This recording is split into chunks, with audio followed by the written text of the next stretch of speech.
Hi, so let's develop the spoken AI Python based chatbot using the traditional waterfall model. And once we understood how we can develop the application using the traditional way, then we'll move towards the CI/CD DevOps model.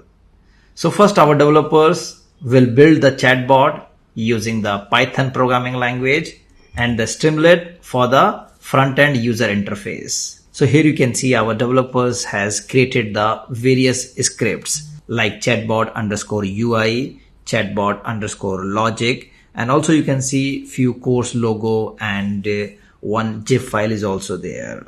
So basically this chatbot will include features such as voice input capture, grammar correction, and response generation.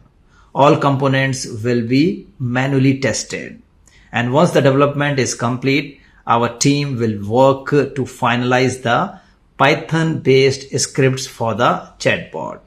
Now what is the next step once the scripts would be ready? The next step is to push the entire code base to a GitHub repository. So I'm going to create a repository where the developers can push their code base for this chatbot. So this is my GitHub account. Click on new and choose the owner, Shikhar82, and repository name let me give spoken chatbot Gen AI. I want it should be public and then click on create. So I have created the repository. The next step, we need to push the code from the location where the developers has created to this GitHub repository.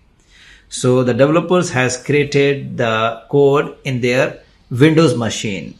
So for Windows, the software is Git Bash. So with the help of Git Bash software, the developers can easily push their code to the GitHub repository.